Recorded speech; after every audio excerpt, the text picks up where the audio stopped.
Biography of Dharmendra. Dharmendra का जन्म 8 दिसंबर 1935 को फगवाड़ा, पंजाब में हुआ था। उनके पिता का नाम था किशन सिंह देओल और उनकी माता का नाम था सतवंत कौर। धर्मेंद्र जी ने अपनी शुरुआती पढ़ाई फगवाड़ा के आर्य हाई स्कूल में रामगढ़िया स्कूल से की थी। धर्मेंद्र ने अपनी ज्यादा पढ़ाई नहीं पूरी की। उन्होंने सिर्फ मैट्रिक तक ही पढ़ाई की क्योंकि उनका मन पढ़ाई में नहीं लगता था। उनका ज्यादातर मन फिल्मों और एक्टिंग में लगा रहता था। वो स्कूल में कम और मूवी थिएटर में ज्यादा दिखते थे। आप सबको जान के हैरानी हुई कि 1949 में आई हुई फिल्म दिल लगी को उन्होंने 40 बार देखा था। पढ़ाई पूरी करने के बाद से धर्मेंद्र साहब रेलवे में क्लर्क की नौकरी करने लगे, जहां पे उन्हें ₹1.25 तनख्वाह के रूप में मिलता था। लेकिन उनका मन काम करने में बिल्कुल नहीं लगता था क्योंकि वो तो फिल्म का हीरो बनना चाहते थे।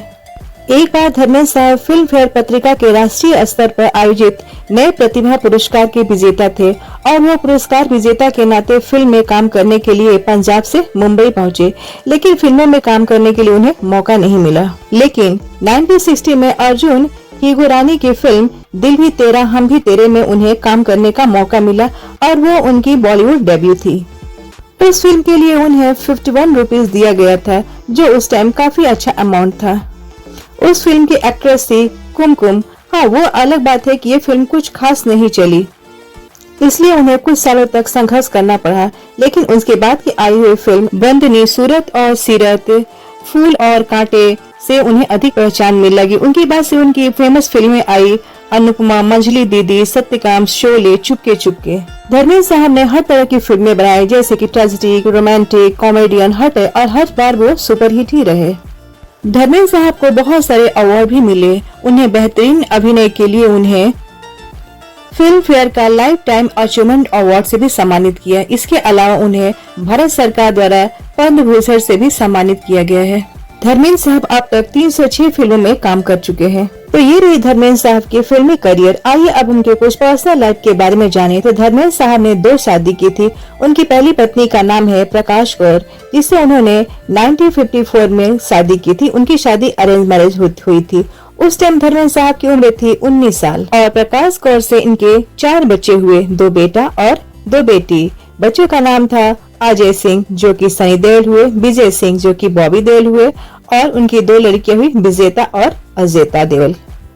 इनके दोनों बच्चे एक्टर है और दोनों लड़कियां शादी करके विदेश में सेटल हो चुकी है। लेकिन धर्मेंद्र साहब का दिल तो ड्रीम गर्ल हेमा मालिनी पे आ गया था। तुम हंसी मैं जवां के शूटिंग के दौरान दोनों की मुलाकात हुई। दोनों लीड रोल में काम कर रहे थे और उसी टाइम धर्मेंद्र हेमा मालिनी को पसंद करने लगे थे। लेकिन हेमा मालिनी को इस बात का एहसास था कि धर्मेंद्र पहले से शादीशुदा है और 4 बच्चों के बाप भी है, इसीलिए धर्मेंद्र से वो हमेशा दूरी बना के ही रहती थी। लेकिन धर्मेंद्र साहब तो ड्रीम गर्ल पर हमेशा अपना इम्प्रेशन बनाए रखते थे। वो ड्रीम गर्ल पर मरने मिटने को तैयार रहते थे। और जब शोले फिल्म रिलीज हुई तो दोनों एक दूसरे के काफी करीब आ गए। उनकी केमिस्ट्री ऑन स्क्रीन सबको बहुत ही अच्छी लगी। इस दौरान वो लोग डेटिंग करना शुरू कर दिए और शादी के बारे में सोचने लगे। लेकिन ये शादी आसान नहीं था क्योंकि धर्मेंद्र की पहली पत्नी प्रकाश कौर तलाक देने से इनकार कर दी और हेमा मालिनी के माता पिता इस शादी के विरुद्ध थे, क्योंकि उनका मानना था कि जिसका घर पहले से ही बसा हुआ है उसके घर गृहस्थी हमें नहीं तोड़ना चाहिए।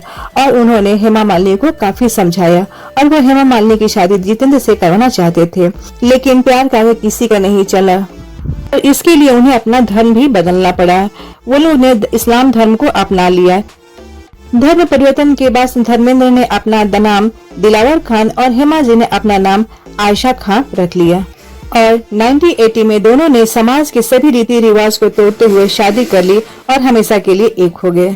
और इनकी 2 बेटियां हुई। पहली बेटी का नाम है ईशा देओल और दूसरी बेटी का नाम हाना देओल। अभी इनकी दोनों बेटियों की शादी हो चुकी है और वो लोग अपनी अपनी लाइफ में सेटल भी है। धर्मेंद्र अपनी ड्रीम गर्ल हेमा मालिनी के साथ एक हैप्पी मैरिड लाइफ जीते हैं। आई होप आपको ये शेयरिंग अच्छी लगी होगी। Thank you.